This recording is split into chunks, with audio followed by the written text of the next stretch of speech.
Okay, well, so basically what I have for you guys is curious more so about the history of the trainings, TWS, kind of where it all started, and you guys can maybe give us kind of a summary of all that, at least for the viewer. So, I don't know. I've been talking for the last 30 minutes, so maybe somebody. I can start as I guess I was the first of us here. Between us, not first windsurfer, obviously. But I started coming here because Andrea Cucchi, the guy from Pond 7, was coming here, and I didn't know where to go in winter, and actually I was not going anywhere. I was staying at home. I had no money to travel much, and it was quite cheap, a cheap location to go, and I tried. I came here for a month. There was no training. We were just rounding this yellow buoy in front of the TWS now. That now actually you cannot. I think it's forbidden because there are surfers and this and that. But back then it was like no man's land. You could do whatever you wanted. Okay. Not that he would care anyway. So we were crashing and stuff. Actually, Vincent crashed so hard that he unhooked the buoy. We lost. By the end of the winter, there were 3 and then 2 were gone. So we were driving the EP1. It was super gassy. That was horrific. And then we were coming here like in Pelada, driving down, whatever. There was no training, no? So the year after, actually, Andrea had the idea of bringing up a training with Sparky, with Mark Osgood, is a former PWA judge. Okay. And then they brought together this training. So they rented a boat in the Gulf de Sul Harbor. And I think like this way we started. I guess the first year of the training, Maciek, you were already here, while you were not yet. I think you came the second year. I think so. I guess. And the first year, one of the funniest story I can say myself for the first year is that Sparky had no car. So I was basically, about to say that. I was exactly thinking the same. Luckily, I didn't bring my car. Yeah.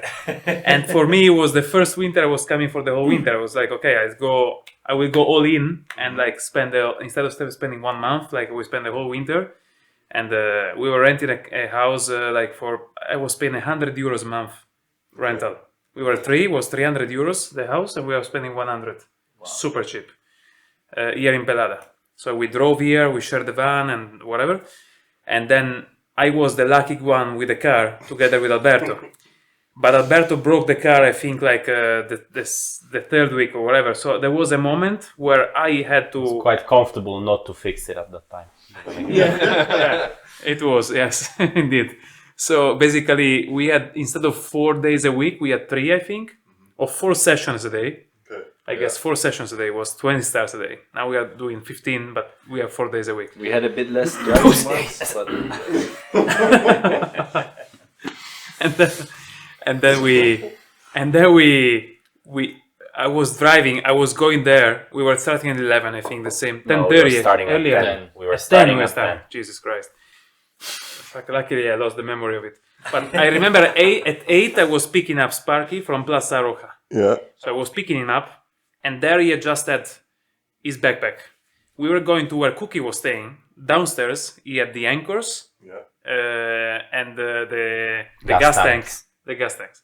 So we were going downstairs through a small door that we had to open with a button because we didn't have the keys. I was like, so we were making it finally to the van. We were going to the gas station, filling up the gas tanks, driving to the Gulf del Sur thing that takes it's 15 kilometers.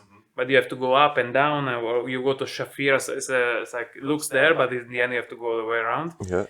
Going with the anchors to the pier, this tiny thingy, like back and forth twice, like loading up the boat. He was driving then here to Milano. I was driving back, having breakfast, going to the beach rigging, training. Okay. Meantime, wait. Meantime. Yeah. I was pumping the marks. At least I was not doing that. No, fucking shitty kite ozone marks or something horrible that was just deflating every day and actually taking water. Somehow they were getting full of water. So I was pumping those marks, bringing them down the windiest part of the beach, like next to Hotel Playa Sur. There's this Because downhill. we Orsi at the center there, no? Yeah, We're there was storing this there. downhill. We had the storage kind of on top, on top of the hill, and I had to bring the marks and go in the water and hand them to Sparky when he came. Wow. Yeah, and I was getting like a €50 discount, I guess, Full. for that. So in the end, like your morning ended up taking an extra Wait, hour and a because half, that's 2 not hours. the end of the story. Then there's Yo. then there's 20 races, and then there's the evening. Yeah. Yeah, then they were bringing the marks back. The guys, they were deflating or whatever the marks, they were washing them, whatever. In the meanwhile, I was de-rigging, and I was going to the harbor to pick Sparky up. So I was going there, and the opposite in the morning, So I was taking everything. We were taking everything to the van, driving back, putting everything in the garage, and I was dropping him in the plaza. And then we were going to the gym.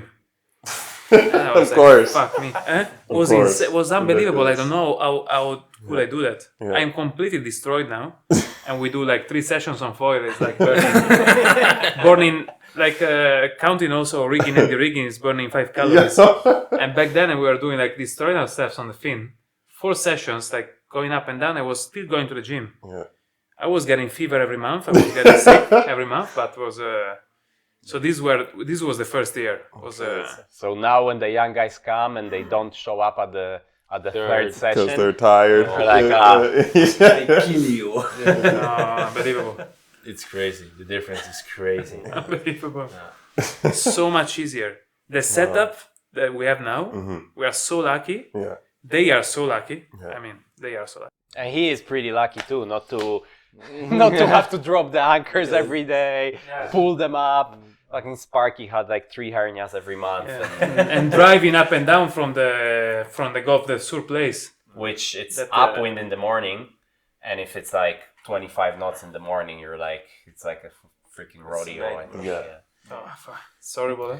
And the boat was small. The boat was It was not the same size boat. no. I guess it was like our first boat. You have the marks in the boat, right? You just kind of drive out now, set the marks, and then you park. I just leave them on the boat, Yeah. and every morning I just put them, and I adjust the course depending on the wind. Yeah. And we show up at the beach half an hour before the start. But it sounds much easier than what he's I was going to doing. say, like, there's still obviously like I a was level to waking up this. later than when I was picking up Sparky. Back then, I'm like waking up at 8:30. Yeah. If I don't go to the gym in the morning, I wake up like even at 9 sometimes. Because we start at 11, where it's like, and then I don't realize how lucky I am. No, then I remind those days. I'm like, fuck, I feel so lucky. Yeah. I go, I take a coffee. Starting at 10 was horrific too. If anybody been to Tenerife, they know that like around 10:30, It's like 10:40, the wind line just starts filling in. So like the first session, you would always either sink or be fucking overpowered like at the end of it, because you rig for either you rig for the forecast or you rig for what you actually see. If you rig for what you actually see and it comes in, you're dying, So most likely you had to be on your, I don't know, you're on your 8.6 in the morning. Then for the second session already on your 7.8, 7.0 or whatever. So you're on top of all that. You're Re-rigging. You're re-rigging. Yeah. And because you need to squeeze 4 sessions, it's actually shorter breaks. And yeah, it was. Yeah. Luckily, we were all Sounds pretty 20, 21, 22. You're the same age as these guys, I mean, right? Yeah. Was really, they have no idea. It was really rough. It was like something hard to describe. I think At the they end of should the- go all through this process. I was completely fucked. At the end So of the winter, I was catching the boat. I was barely walking. I was destroyed. I can Destroyed. I could barely drive. I was at the hands like falling off. And you shouldn't tell them how much tired you're getting now doing less work. Maybe you should keep that low key for your competitors. I don't know. Those are the steps to become world champion, no? Yeah, no. I mean, is it part of the worked for training sure. as well. For sure, it worked. I think it's something that made us better, no? In a way. Yeah. But you did this for how many years before things transitioned in TWS? Was it 1 or 2? 2 years. 2. Okay. All 2 right. years. We did 2 years. The second year was a little better organization, but still similar. And then the third year, we had issues with him because he decided to raise the price. That the service was not changing at all. And then basically the top guys said like, look, I actually had a couple of meetings personally with him, with Sparky, to like try to approach and tell him, look, we are not gonna pay double, no, like, or a lot more straight away. So let's see what we can do. Like, especially all the other guys, they won't accept it, no. And he's like, no, it's like this, that's it. And then basically he shut out the top guys, and the other guys were coming here to train with us. So and then he killed himself. Yeah. Because then there was he came in play, because then I was doing at that time my internship for university at the TWS. And What an internship, bro. yeah, but like really serious. yeah, but like it chicks and windsurfing. You know? yeah. In that order. Really difficult times. But let's say at that time I was working together with Harko, and then he knew about the issue. We told him the issue we were having. So one day we went out. He had a boat here, so he dropped some marks. We did some training, pretty unofficial, just to see how we could set up things. Yeah, but who was on the boat? I think Harko himself, no? For You sure. were on the boat. No, also one time, yeah. No, one time, the real first time you were on the boat. Fuck yeah. The real first time And you you were lost on the 5 boat. kilo that day, and then you didn't do it again, no? Yeah, I get seasick. We were like, who? Actually, Yeah, I get seasick. We were like, Oh, who man. does that? And he's like, I will go on the boat. So you went on the boat. One time because The first. The first. Just the first time. just the But first man, time. getting sick at 10:30 in the morning and being there till 5. I'm quite sure that that the guys were on 9-0. The swell was like 10 to 15 centimeters. I still got seasick. But you hold all day there, no? No, not all day. I think it was a shorter day. Yeah, we were just testing, no? Yeah. We were just testing some stuff. But I mean, basically, Harko kind of told me like, okay, set up a business case to see how we can make it happen, like how much we have to invest in a boat, in marks, anchors, how many people you expect to come, to kind of see if we can, if the center so could you run built it. the outline in the end. Yes. You made the proposition. I didn't know Yes. that. Okay. Cool. Yeah. So I mean, Harko asked me to do it. Together with Harko, I sat down to see if we could run it for the center, and then of course with the backup from all the guys to see how it should look like and what everyone had in mind. How many shares do you own still in the in the training? Should have thought about it then, huh? Yeah, fuck. That year was also hard. No, but it was literally like at that time I made like a 3-year plan, and for 3 years I was basically the one who was organizing it, making sure that Guille was doing his stuff at the boat. I was doing the airport transfers, arranging storages, setting up the groups, setting up the administration, of course. Trying to set some rules that were working for everyone. You know, some things had to be adjusted along the way. Working at the center, training yourself. Yeah, in the meantime, I was doing this project. So the writing my thesis for university, I was doing the airport transfers myself. I brought Guille to the boat every morning. Some parties. We were going to the Papagayo every Saturday night. I was rigging sails in the center, and I was doing the training myself. You were never getting drunk. Well, you were just going for a check. Yeah. Couple of glasses of water just to show up with. Yeah. Got your face, in his right? hand, you know, Yeah, like- got your face. It was the full-on package. Yeah. Wow. But it's quite funny because Guille stepped in and he had no clue of what Yeah, he was about yeah. to do. Yeah, you I'm know, curious it's, about I want to. perspective Yeah, on this. I want to know how it happened that you're here, and most importantly, do you regret it? I guess going backward, he would have gone skiing somewhere, you know, like gone like. Well, yeah, I remember as you were saying, no, like this thing with Sparky and then Harko step in, and then I remember that we had a meeting. And Harko was proposing it like, do you want to do this thing? It's gonna be nice. You are with the professional riders, lying down. Told you like. So it sounds so nice. Like, yeah, well, let's do it. You know, man. After the second day, we're like, ooh, this is gonna be hard. You know. We should have the interview with Harko now. You know, Yeah, for real. how to sell sand to an Arab. You know? Exactly. How to sell a broken motorbike to someone? Yeah. But that beginning was a bit hard. Yeah, the boat was very small, so when it was 22 plus knots, every single wave I was just landing on the back of the boat. You know, like. 50% back or 50% down. It happened that all the time went forward, so I didn't capsize. Okay, got lucky. But man, I remember third day, it was like, I don't know, 25 knots, something like that. And I was pulling the anchor, I started on the pin, pulling the anchor, and I was getting closer to the mountain, and I didn't have more strength, man. I just was pulling, but of course with 2 meter wave, sometimes I need to let it go and then recover again. I was getting close to the mountain. Harko came and he jumped on the boat. He helped me to leave the anchor. I was crying because I couldn't do nothing else. I just was Crazy. No energy else. And then he helped me. Then I figured out another way to do that maneuver. Yeah. So now it's completely fine. But yeah, I mean, I don't regret. It's very hard work, of course. It's very, very intense, but I'm very happy that my work actually helps you to go up on the ranking and to have a good training. So that's a big pleasure for me, to be honest. Cool. I think people have no idea how hard is it to be on a boat for the whole day. They have no idea. But especially, I mean, you maybe never saw a slalom windsurfing race before you jumped into the boat. Like you did not have any clue about flags, about times, about the line, how it should be. How it should be.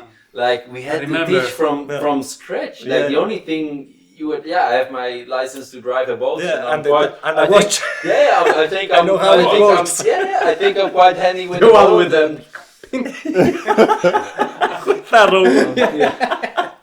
When it's like this, you have to start. Exactly. Yeah. No, basically, I had full control of how to use a watch. That's all.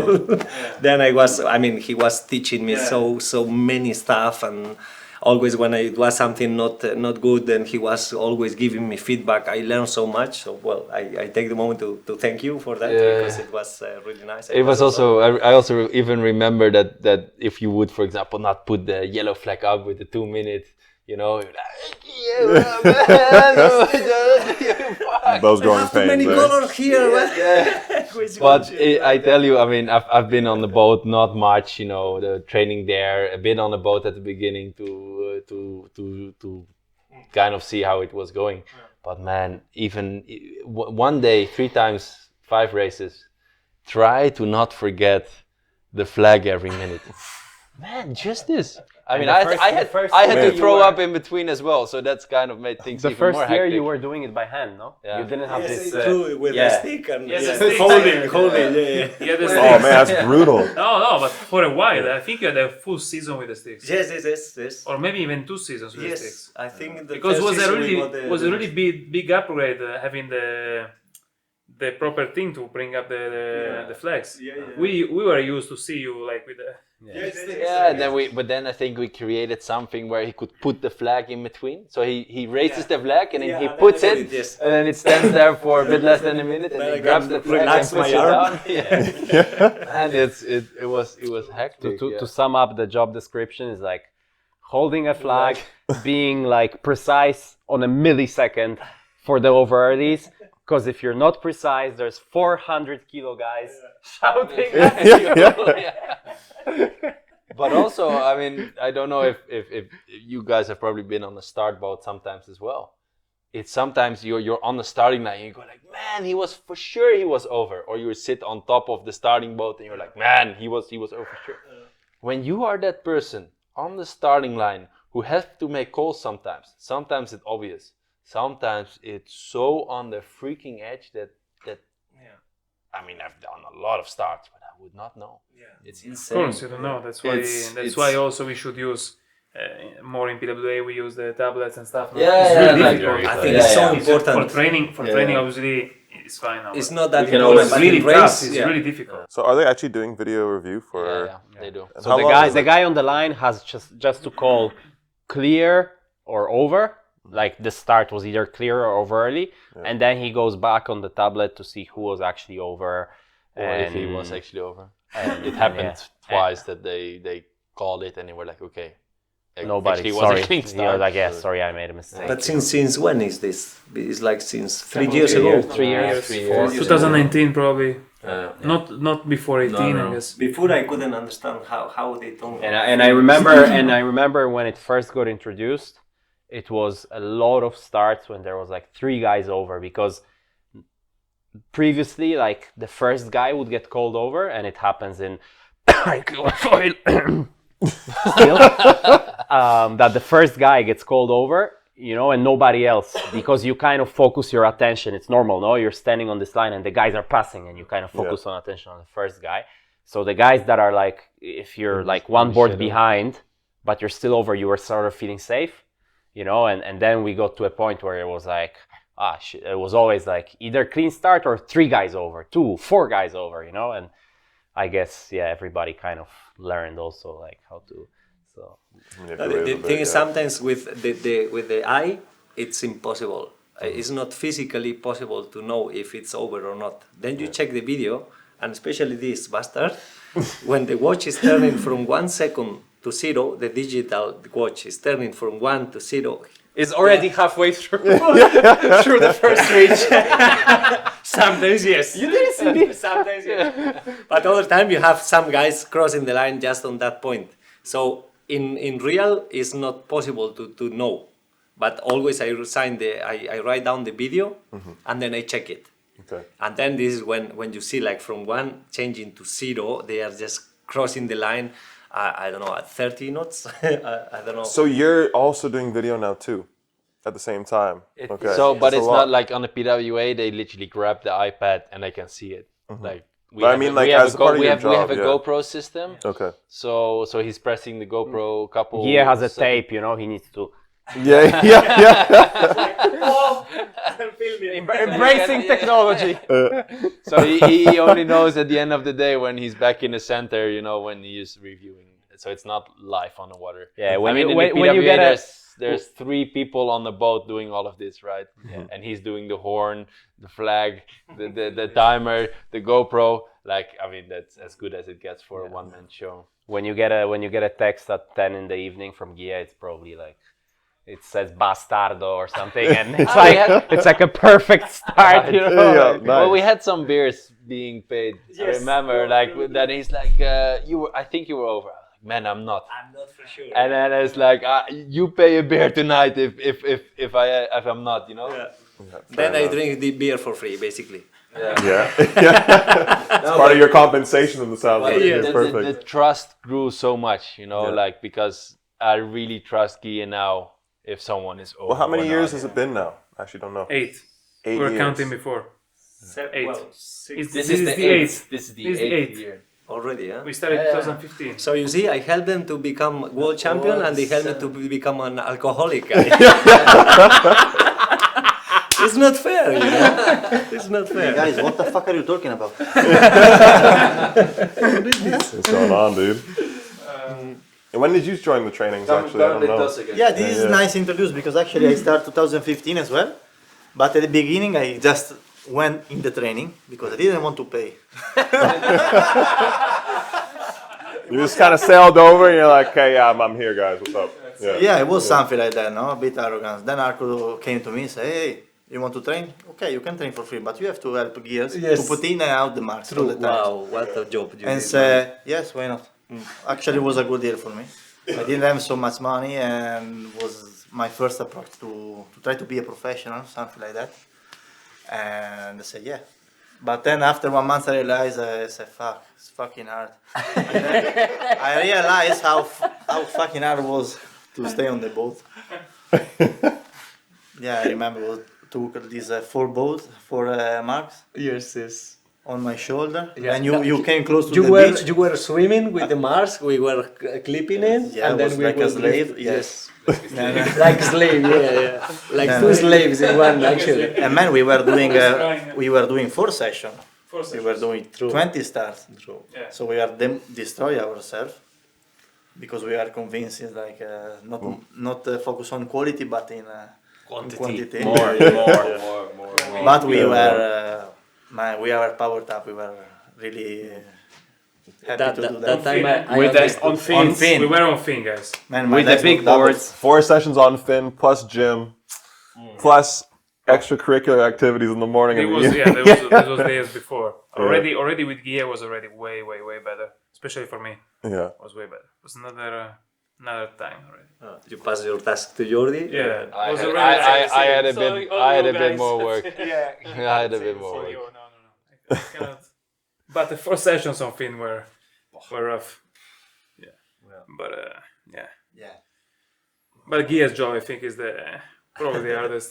I mean, I don't know what's harder, to be on the boat or to be doing. I know- that. I know- mean, I of know course how you it are is to be on trained, the boat. You are used to it. And but I it's harder prefer to be on the sailing. boat. the boat it destroys me, and I know how cold can it be even if it's warm. It's unbelievable. Sometimes people think, it's 20 plus degrees, it's warm, no? Jump on the boat and you see. Yeah. After 3 hours, even 15 knots, a couple of yeah. of good waves, it's done already. You're freezing. Yeah. Now it's much better because I have a super nice boat now. I don't No, get of wet, course. but first year, man. Everything became better. No? Yeah. Each 25 minutes I had a wave over the whole thing, and I need to grab all the flags and check that I nobody remember we was. could barely do proper trainings on 6.2. We were doing, but it was difficult. It was super hard. It was difficult Yeah. for the boat, for the anchors, Yeah, for yeah. everything. Was really tough. Now we are training the And first now time we were this with year. 5'8", and Guille is there. Guille is there, just busting the reggaeton from the. Just there, like. I'm moving with the waves, you know. So that's what it is. I hope You're mostly like into the hearing like reggaeton into the boat, no? Yeah. When it's wavy, you just lay in the boat, trying to sunbath and.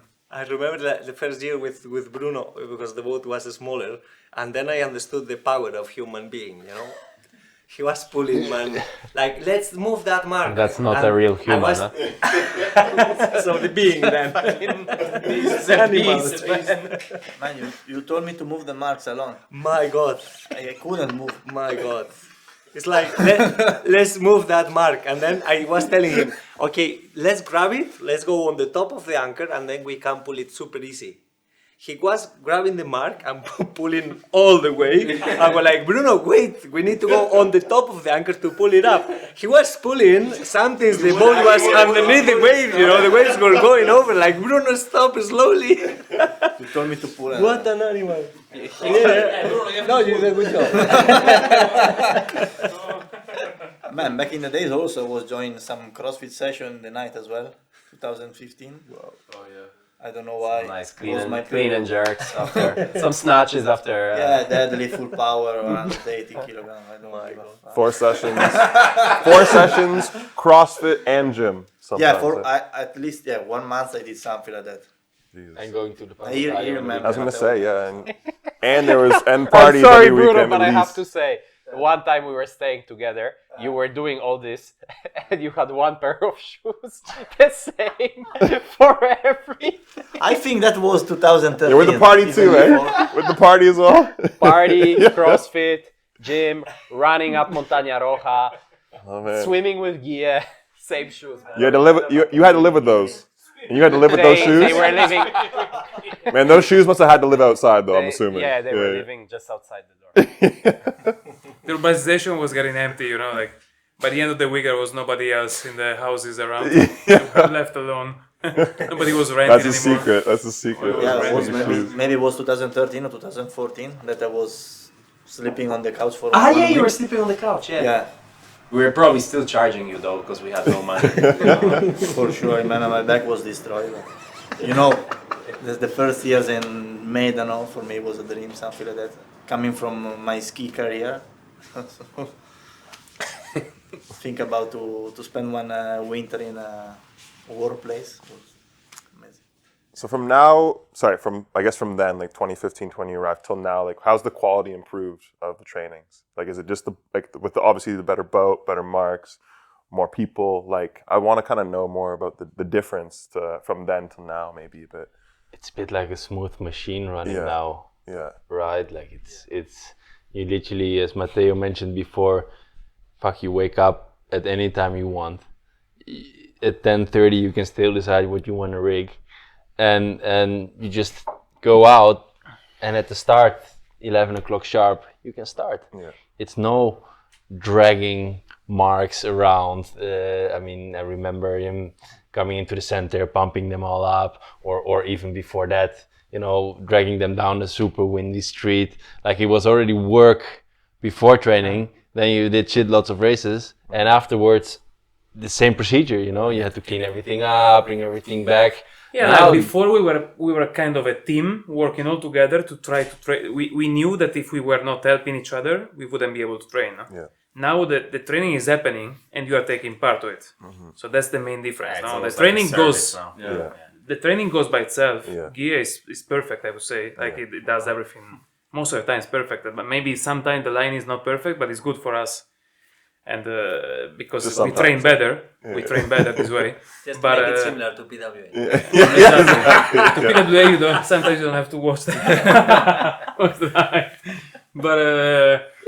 But yeah, before we had to help each other to do that, to make it happen, no? Yeah. And we knew that if something like was not working, we had to do. Yeah. And now everything is working. The anchors are there, the buoys are not drifting. Sometimes when it's super wavy, it takes a little longer to put down the boat. No, but it's nothing compared. No, And now we don't have to do now. Before it was Bruno helping with the marks, the other guy helping with the anchors, one guy driving. Then there is a problem. You go back to the beach. You have it's everybody had to do something. Yeah. And Yeah. and you had to pay as well, obviously. And you had to. It was like a completely different now. Now it's like you just pay for a service, you get it, and that's it. Yeah. Now It's way easier. Sounds like a Way luxury easier. now. But for still, those. Way better. Still, I what is surprised me still is like you are still all like a team.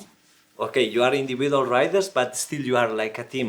So if a mark is drifting, if someone has an accident, if there is an issue happening, you are always there is someone involved on it, and this is really grateful. It's amazing. But I think I because don't- we I are all don't- together in the same thing. Now, so if something But- happens, yeah, you yeah. want the others to, Of course, help yeah. you, Yeah. and you want also to help, no? Of course, yeah. The thing is, Like you today don't, with you don't see Enrico, that or in all when the it happened to disciplines. me that in 2 minutes I was sure. It was like that's Well, the way. this was pretty obvious. You need help. The guy shows up from the water full of blood like this. Like, okay. Yeah. Yeah, but it was like I think in 6 minutes I was in the with the socorristas, no, like in nothing. And with all of them, Bruno, you, and it was so quick. And today, I mean, in general, no, you have to be like that. But now the training is happening. It's like there's no. But yeah, that's Everybody gets reps. Everybody, there's hardly a situation that we haven't seen. Yeah. You know how to react. You know what to do, what not to do. You yourself also, like the other day, like you were rescuing me, and you just you just know. It's like, and the trust is there. So it's like you kind of, I don't need to think that you're gonna, like, I was getting rescued at an event and the guy ran me over with a boat, with a fucking propeller, dude. I was scared for my, it's like, who's that guy? Who's that guy? no, it was not a PWA. PWA. It's like, so yeah. Doesn't go. This boat doesn't want to go forward.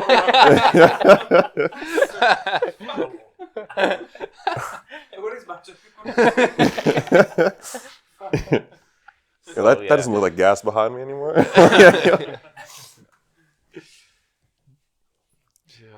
Yeah, no, it sounds like it's developed into something really special, guys. It's really cool to hear.